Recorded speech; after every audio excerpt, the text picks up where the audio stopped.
चलिए शुरू करते हैं आज की कहानी जो कि दिल को छू जाएगी। कहानी का नाम है पहाड़ों का तूफान और उम्मीद की किरण। उत्तराखंड के गढ़वाल के पहाड़ी क्षेत्र में एक छोटा सा गांव था। मालधारी, हरे भरे पेड़ों से घिरा, झरनों की मधुर ध्वनि से भरा यह गांव शांत और सुंदर था। गांव के लोग पहाड़ों की कठिन जिंदगी के बावजूद खुश रहते थे। यहाँ के लोगों की रोजी रोटी खेती, दूध बेचना और कुछ हद तक पर्यटन पर निर्भर थी। लेकिन पहाड़ों की सुंदरता जितनी मोहक थी उतनी ही खतरनाक भी। बरसात का मौसम आते ही गांव वालों के मन में डर बैठ जाता। बारिश की तेज धाराएं, नदियों का उफान और पहाड़ों से गिरते पत्थर, यह सब उनकी जिंदगी का हिस्सा थे। इस कहानी की नायिका है अनन्या, एक 20 वर्ष की लड़की, पढ़ाई में तेज, गांव की मददगार और हमेशा मुस्कान लिए रहने वाली।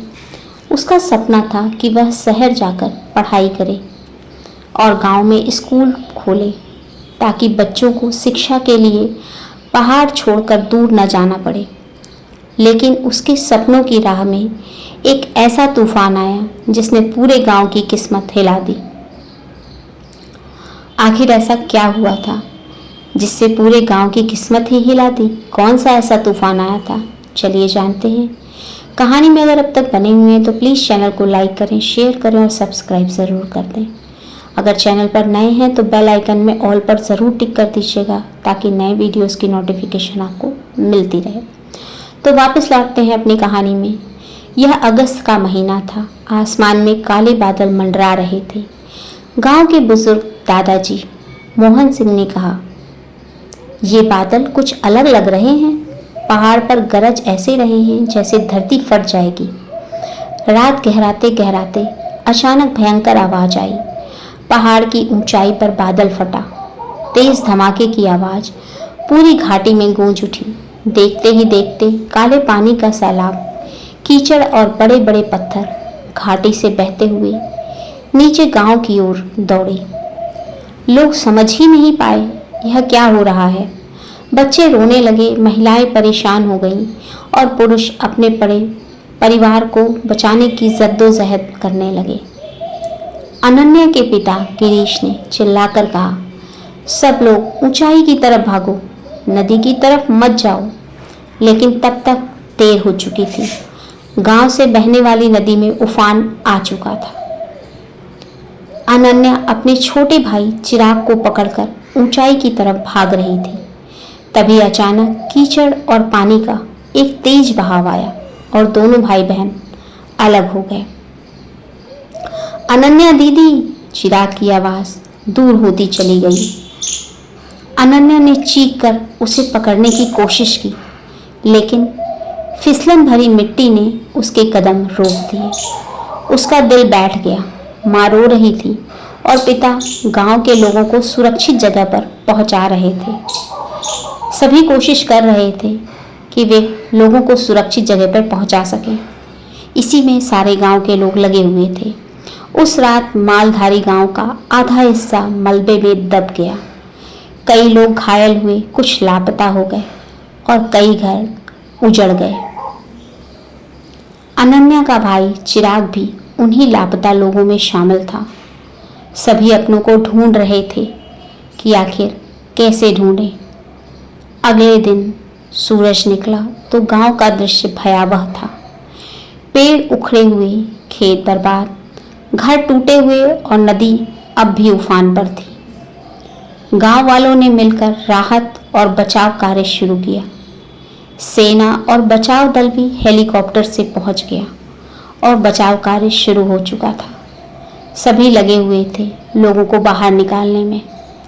अनन्या हर किसी से बस यही पूछ रही थी, क्या आपने मेरे भाई चिराग को कहीं देखा है? लेकिन किसी के पास जवाब नहीं था। आखिर क्या होगा आगे, जानते हैं कहानी में। उसका दिल टूट चुका था मगर उसने हार नहीं मानी। उसने अपने दोस्तों के साथ मिलकर घायलों की मदद शुरू की। कभी बच्चों को पानी पिलाती, कभी बुजुर्गों को ढांढस बंधाती और कभी मलबे में लोगों को निकालने में हाथ बटाती। सभी की मदद में वो सभी लगे हुए थे। उसका साहस देखकर बचाव दल के लोग भी हैरान थे और सभी अपने कार्य में पूरे जोर शोर से लगे हुए थे। इसी तरह 3 दिन बीत गए, लेकिन चिराग का कोई सुराग नहीं मिला। कुछ पता नहीं चल पा रहा था। अनन्या अब टूटने लगी थी। तभी चौथे दिन शाम को एक सैनिक ने खबर दी। क्या खबर दी, चलिए जानते हैं। नदी के दूसरी ओर एक बच्चा पेड़ की डाल पकड़कर बैठा हुआ है। लगता है वही है जिसे आप खोज रही थी। अनन्या की आंखों में चमक आ गई और वह दौड़कर उस जगह पर जाने लगी। नदी के किनारे जाकर उसने देखा, हाँ, वह चिराग ही था। उसका चेहरा कीचड़ से सना हुआ था, कपड़े फटे हुए, लेकिन आंखों में अब भी जीवन की चमक थी। अनन्या उसे देखकर प्रसन्न हो उठी, लेकिन समस्या यह थी कि नदी अब भी उफान पर थी। सीधे वहां पहुंचना नामुमकिन था। सैनिकों ने रस्सी और हेलीकॉप्टर की मदद से चिराग को बचाया। जैसे ही चिराग ने अपनी बहन का हाथ पकड़ा, अनन्या की आंखों से आंसू झरझर बह निकले। उसका भाई उसे मिल चुका था। बचाव कार्य पूरा होने के बाद सरकार ने गांव को सुरक्षित जगह पर बसाने का फैसला किया। लोग टूटे हुए घरों की जगह नए मकान बनाने लगे और फिर से जीवन को जीने की कोशिश करने लगे। अनन्या ने कहा, हमने बहुत कुछ खोया है, लेकिन हमें हार नहीं माननी चाहिए। यह गांव फिर से खड़ा होगा। लोग भी कोशिश में लगे हुए थे। उसने अपने सपने को फिर से जिया। गांव के बच्चों के लिए उसने अस्थायी झोपड़ी में स्कूल शुरू किया। धीरे धीरे एनजीओ और सरकारी मदद से पक्की बिल्डिंग भी बनी। गांव के लोग कहते, अगर अनन्या न होती तो हम टूट जाते, उसने ही हमें संभाला। कैसी लग रही है आज की कहानी? अगर पसंद आ रही है तो चैनल को लाइक करें, शेयर करें और साथ ही सब्सक्राइब करना ना भूलें। और इसके साथ साथ बेल आइकन में ऑल पर ज़रूर टिक कर दीजिएगा।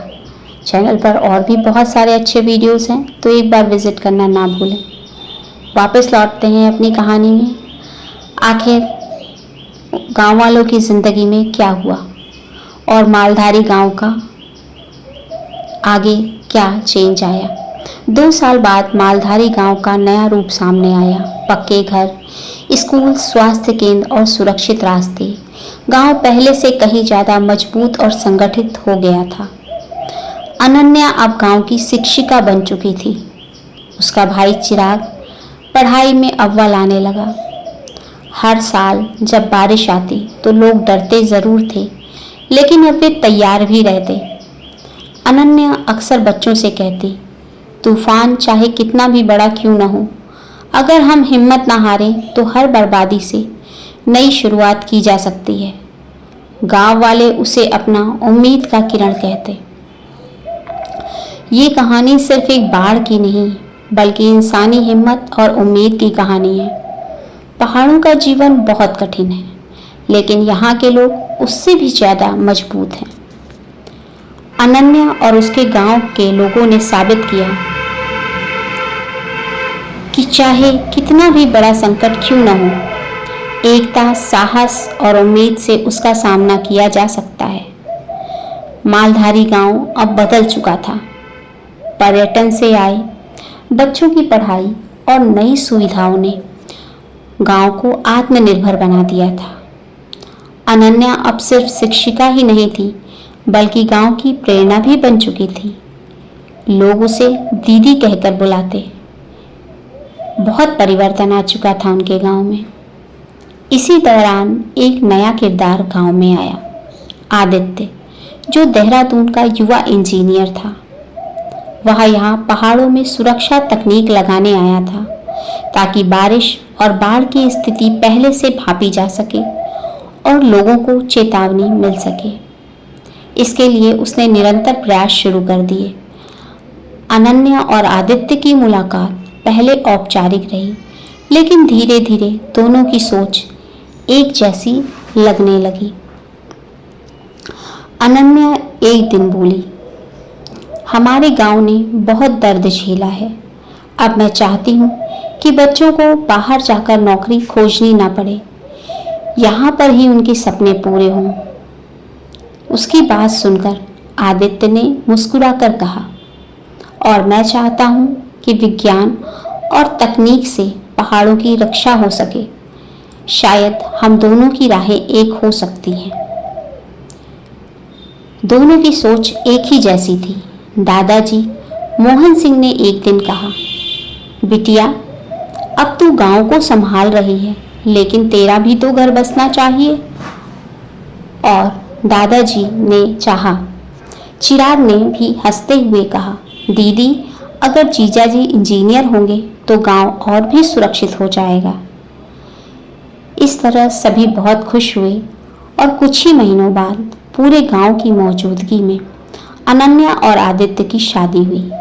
यह शादी साधारण थी, लेकिन भावनाओं से भरी हुई। गांव के लोग नाच गा रहे थे, क्योंकि यह सिर्फ एक शादी नहीं थी, बल्कि पूरे गांव की नई शुरुआत थी। चलिए जानते हैं आगे कहानी में क्या हुआ, क्या क्या उन लोगों की जिंदगी में और चेंजेस आए और पूरे गांव में क्या बदलाव आया। शादी के बाद अनन्या और आदित्य ने मिलकर गांव के लिए काम शुरू किया। उन्होंने फ्लड अलर्ट सिस्टम लगाया, यानी कि बाढ़ आने से पहले ही सभी को पता चल जाए, शुरुआत में ही पता चल जाए, जिससे वे अपने आप का बचाव कर सकें। बच्चों के लिए डिजिटल क्लास शुरू की। पढ़ाई में परिवर्तन आ गया। महिलाओं के लिए स्वयं सहायता समूह बनाया गया, जिससे कि सभी के लिए सहायता हो सके। लेकिन हर सुख के साथ एक परीक्षा की घड़ी आती है। 1 साल बाद अचानक एक बड़ी कंपनी गांव के पास खनन का काम शुरू करने के लिए आ गई। वे लोग वहां खनन का काम शुरू करना चाहते थे और बोले, उनके लोग गांव में आए और बोले, हम यहाँ से खनिज निकालेंगे, बदले में आपको पैसा और रोजगार देंगे। गांव के कुछ लोग लालच में आ गए, लेकिन अनन्या और आदित्य ने इसका विरोध किया। अनन्या ने कहा, पहाड़ अगर खोखले हो गए तो हमारा गांव हमेशा के लिए खतरे में पड़ जाएगा, जीवन मुश्किल में आ जाएगा। लेकिन कंपनी बहुत ताकतवर थी। गांव में इस तरह 2 गुट बन गए। क्यों बने? क्योंकि कुछ लोग ऐसे थे जो कंपनी के साथ थे और दूसरे लोग ऐसे थे जो पहाड़ों की रक्षा करना चाहते थे, उन्हें बचाना चाहते थे। स्थिति बहुत ही तनावपूर्ण हो गई थी। अब जानते हैं आगे क्या हुआ। क्या कंपनी वहां खनन कार्य शुरू कर पाई या गांव के लोगों ने अपने पहाड़ को बचा लिया? आगे क्या हुआ जानते हैं कहानी में आगे। एक रात कंपनी के लोगों ने मशीनें लगानी शुरू कर दी। अनन्या और आदित्य ने गांव वालों के साथ मोर्चा संभाल लिया। महिलाएं ढोल बजाने लगी, बच्चे नारे लगाने लगे। अनन्या चिल्लाई, हमारा पहाड़ हमारी आत्मा है, इसे कोई भी नहीं तोड़ सकता है। यह आंदोलन मीडिया में फैल गया और फिर से दिल्ली तक खबर पहुंच गई। सरकार ने जांच बिठा दी और आखिरकार कंपनी को अपना खनन कार्य रोकना पड़ा और उन्हें इस आदेश के मिलते ही अपना काम रोक दिया। गांव वालों ने खुशी के आंसू बहाए, वो प्रसन्न हो उठे। अब गांव पूरी तरह से सुरक्षित हो चुका था। धीरे धीरे चेंज आ रहे थे। अब चिराग भी बड़ा हो रहा था। उसने अपनी पढ़ाई पूरी की और पर्यावरण वैज्ञानिक बन गया। वह गांव लौटा और बच्चों को पढ़ाने लगा कि किस तरह पहाड़ और नदियां प्रकृति की धरोहर हैं। नीता अनन्या की बहन जैसी चचेरी बहन, यानी वो कौन थी? उसकी चचेरी बहन। उसने महिलाओं के समूह को संभाल लिया और हस्तशिल्प बेचकर गांव की पहचान पूरे राज्य में बना दी। धीरे धीरे गांव बदल रहा था। अनन्या और आदित्य अब गांव में एक पर्वतीय शिक्षा केंद्र चला रहे थे, जहां विज्ञान और संस्कृति दोनों ही सिखाए जाते थे। बरसात की रात थी।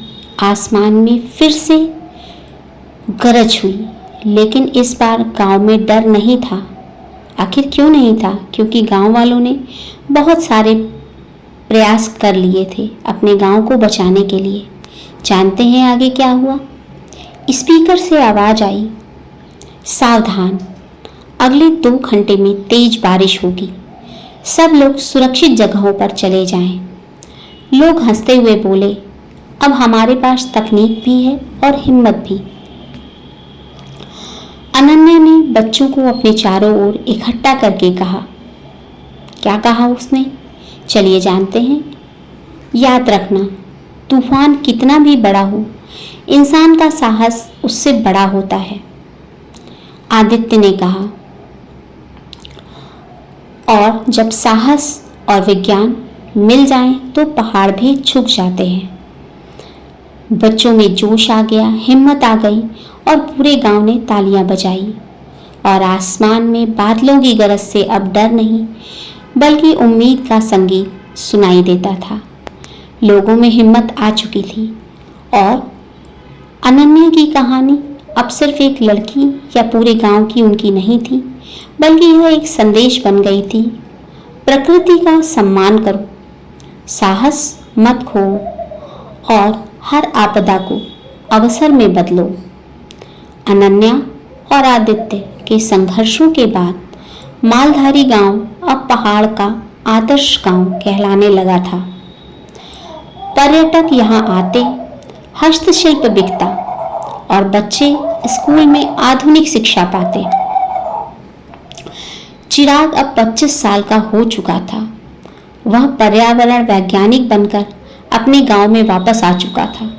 उसका सपना था, मैं ऐसा मॉडल तैयार करूंगा कि पहाड़ों में कहीं भी बादल फटने या बाढ़ की खबर लोगों तक तुरंत पहुंचाई जा सके और कोई जान न जाए। उसने गांव के बच्चों को इकट्ठा करके कहा, तुम सब हमारे भविष्य हो। हम मिलकर ऐसा गांव बनाएंगे जिसे लोग पहाड़ों का ज्ञान नगर कहें। बच्चे खुश हो गए और उन्होंने तालियां बजाई। चिराग ने लोगों में फिर से जागरूकता भर दी थी। गांव में अब स्कूल पक्का हो चुका था, लेकिन उन कॉलेज अभी भी दूर शहर में था। कई गरीब बच्चे आगे की पढ़ाई के लिए मजबूर होकर पढ़ाई छोड़ देते।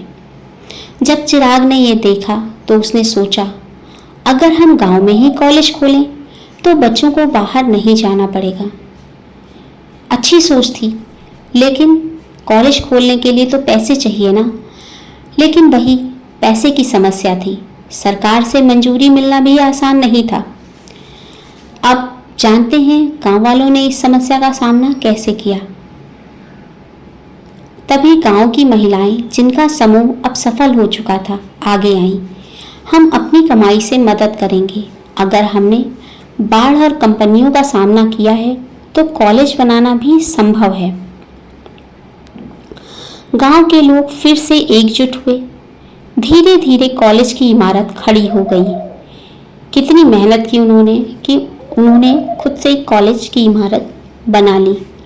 1 साल बाद फिर से पहाड़ पर अत्यधिक बारिश हुई और पानी का जल स्तर बढ़ने लगा। नदी उफान मारने लगी। इस बार खतरा और बढ़ा था। कैसे बढ़ गया था? क्योंकि पानी सीधे गांव के नए कॉलेज की ओर बढ़ रहा था। लोग घबरा गए। अगर कॉलेज बह गया तो हमारी सारी मेहनत बेकार हो जाएगी। बच्चे कैसे पढ़ेंगे? आगे क्या होगा? एक डर सब में भय गया। सब में डर व्याप्त हो गया। चिराग ने तुरंत बच्चों और युवाओं को संगठित किया और सबने मिलकर क्या किया जानते हैं। उसने कहा, डरो मत, कॉलेज सिर्फ इमारत नहीं है, यह हमारा सपना है, हम इसे बचाएंगे।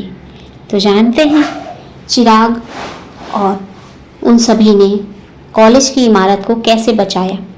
सब लोग बालू की बोरियां लेकर दीवार बनाने लगे। महिलाएं बच्चों को सुरक्षित ले गईं। बारिश पूरी रात चलती रही। सुबह जब सूरज निकला तो गांव वालों ने राहत की सांस ली। कॉलेज खड़ा हुआ था अपनी ही जगह पर। इन संघर्षों के बीच चिराग की जिंदगी में एक नया मोड़ आया। कॉलेज की पहली अध्यापिका बनी नेहा, जो देहरादून से आई थी। नेहा गांव की सादगी और एकजुटता देखकर बहुत प्रभावित हुई। चिराग की लगन और साहस ने उसके दिल को छू लिया। जानते हैं आगे क्या हुआ? धीरे धीरे दोनों के बीच दोस्ती गहरी हुई और यह रिश्ता शादी तक पहुंचा। गांव वालों ने खुशी खुशी उनका विवाह कराया। अनन्या, आदित्य दोनों ही बहुत खुश हुए। अनन्या की आंखें नम थीं। आज मेरा छोटा भाई बड़ा हो गया। अब गांव में स्कूल, कॉलेज, पर्यटन, अस्पताल, हस्तशिल्प सब कुछ था। गांव की तरक्की हो रही थी। चिराग और नेहा ने मिलकर पहाड़ी रिसर्च सेंटर बना लिया। अब यहाँ पर देश विदेश से छात्र आने लगे, जो पहाड़ों की जीवन शैली, संस्कृति और आपदाओं से बचाव पर शोध करते, यानी रिसर्च करते और कोशिश करते कि कैसे उन आपदाओं से बचाव किया जा सकता है। इस चीज़ पर नए नए प्रयोग करते।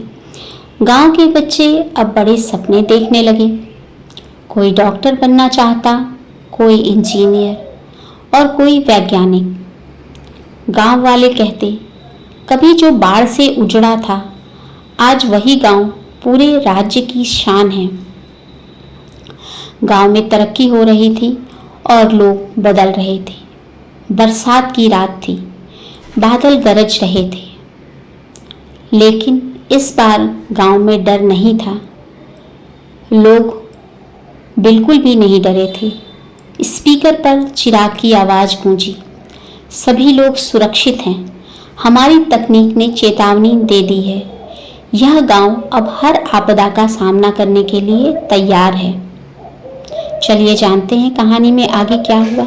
अगर अभी तक कहानी सुन रहे हैं तो प्लीज़ चैनल को लाइक करें, शेयर करें और सब्सक्राइब भी कर दें। चैनल पर और भी बहुत सारे अच्छे वीडियोस हैं, तो विज़िट करना ना भूलें।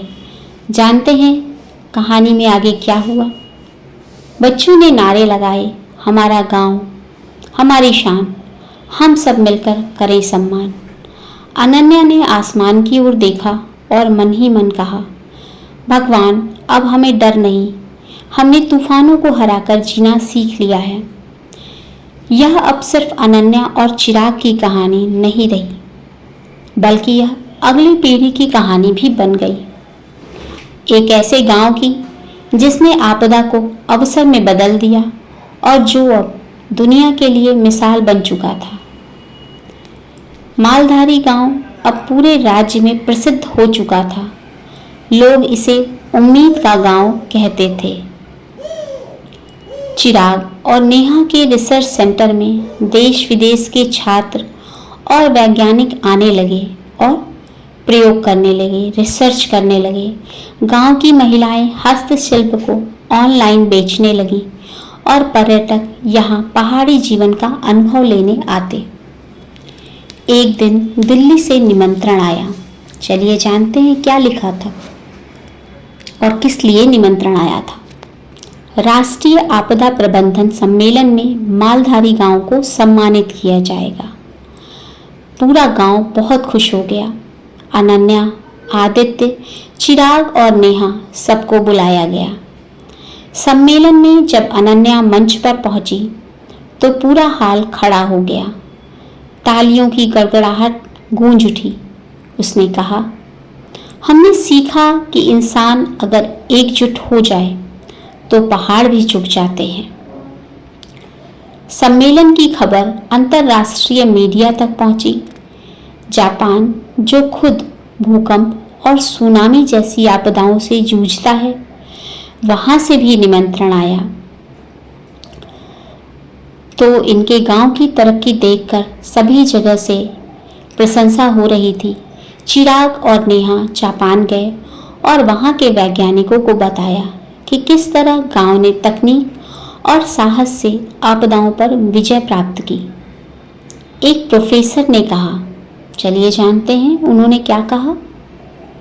और अगर आपने अभी तक लाइक नहीं किया है और कहानी सुन रहे हैं तो प्लीज़ लाइक ज़रूर कर दें। आपके लाइक से हमें मोटिवेशन मिलता है, तो ज़रूर कर दीजिएगा। तो वापस लौटते हैं कहानी में। हम आपके गांव से सीखेंगे कि समुदाय कैसे विज्ञान और परंपरा को मिलाकर सुरक्षित रह सकता है। यह गांव की उपलब्धि अब सिर्फ भारत की नहीं, दुनिया की हो चुकी थी। लेकिन जहां सफलता होती है वहां चुनौतियां भी आती हैं। तो चलिए जानते हैं गांव वालों के सामने और कौन सी चुनौतियां आईं और उन्होंने उन चुनौतियों का सामना कैसे किया। गांव में अचानक पर्यटकों की भीड़ इतनी बढ़ गई कि पर्यावरण पर दबाव पड़ने लगा, कचरा फैलने लगा, जंगलों में शोर बढ़ने लगा। कुछ गांव वाले खुश थे क्योंकि कमाई हो रही थी, लेकिन बुजुर्ग चिंतित थे। अनन्या ने गांव की बैठक बुलाई और कहा, हमने बहुत मेहनत से पहाड़ों को बचाया है। अगर हम अंधाधुंध पर्यटन करेंगे तो यह सब बर्बाद हो जाएगा। तो हमें सस्टेनेबल टूरिज्म को अपनाना पड़ेगा। गांव वालों ने नियम बनाया। चलिए जानते हैं गांव वालों ने अपने पहाड़ों को बचाने के लिए कौन से नियम बनाए और आगे क्या क्या किया। गांव वालों ने यह नियम बनाया, सीमित संख्या में ही पर्यटक आएंगे। हर पर्यटक पेड़ लगाएगा। प्लास्टिक पर पूरी तरह बैन यानी प्रतिबंध रहेगा, यानी प्लास्टिक का यूज़ आप नहीं कर सकते हैं। और इसके साथ साथ धीरे धीरे हालात सुधरने लगे। लोग इस चीज़ का पालन करने लगे। इस बीच अनन्या और आदित्य की बेटी आर्या बड़ी हो रही थी। वह अपने माता पिता की तरह जुझारू और होशियार थी। वो भी बहुत होशियार थी। एक दिन आर्या ने पूछा, माँ, क्या मैं भी आपकी तरह लोगों की उम्मीद बन सकती हूँ? चलिए जानते हैं अनन्या ने उसके इस सवाल का क्या जवाब दिया। अगर कहानी अभी तक सुन रहे हैं तो चैनल को लाइक ज़रूर कर दीजिएगा और अगर चैनल पर नए हैं तो सब्सक्राइब भी कर दीजिएगा और बेल आइकन में ऑल पर ज़रूर टिक कर दीजिएगा ताकि आपको हमारे नए वीडियोस की नोटिफिकेशन मिलती रहे। तो वापस लौटते हैं कहानी में। अनन्या की आंखों में आंसू थे। उसने बेटी को गले लगाया और कहा, तू सिर्फ हमारी नहीं, इस पूरे पहाड़ की उम्मीद बनेगी। आर्या की बातें सुनकर सबको लगा कि कहानी अब नई पीढ़ी में और आगे जाएगी। कुछ साल बाद मालधारी गांव को संयुक्त राष्ट्र से सम्मान मिला, दुनिया का सबसे सुरक्षित और टिकाऊ पहाड़ी गांव। यह सुनकर पूरे गांव में उत्सव का माहौल था। बच्चे नाच रहे थे, महिलाएं गीत गा रही थीं और बुजुर्ग गर्व से आंसू पोंछ रहे थे। अनन्या को बहुत ही अच्छा लग रहा था। समारोह आयोजित हुआ और इस समारोह में चिराग ने भाषण दिया तो उसने कहा, कभी यह गांव बाढ़ से उजड़ गया था, आज ये गांव दुनिया के लिए मिसाल है। यह सब हमारी बहन अनन्या की वजह से संभव हुआ। लोग बहुत प्रसन्न हुए। पूरा हाल तालियों से गूंज उठा। तो जानते हैं आगे क्या हुआ। अनन्या ने आसमान की ओर देखा और मन ही मन कहा, क्या कहा होगा, हे प्रभु धन्यवाद आपका। तूफान ने हमें तोड़ा ज़रूर, लेकिन उसी ने हमें जोड़ भी दिया। मालधारी गांव अब कहानी नहीं, प्रेरणा बन चुका था। साथ ही साथ लोगों के बीच में खुशी थी और वहाँ जहाँ कभी बादल फटकर मौत लाते थे, वहाँ पर अब विज्ञान और साहस से नई जिंदगी मिलती थी। लोग प्रसन्न रहते थे, खुश रहते थे और जहाँ पर कभी बच्चे पढ़ाई छोड़ देते थे, वहीं पर बच्चे अब विदेशों में रिसर्च कर रहे थे। तो कितना परिवर्तन आ गया था। जहाँ कभी गांव उजड़ा था, वहीं पर अब वो दुनिया की नज़र में आशा का प्रतीक बन चुका था। कैसी लग रही है कहानी? पसंद आई हो कहानी तो प्लीज़ चैनल को लाइक, शेयर और सब्सक्राइब ज़रूर करें। तो और कहानी को पूरा सुनने के लिए आप सभी का धन्यवाद। अपने विचार कमेंट बॉक्स में अवश्य लिखें। धन्यवाद।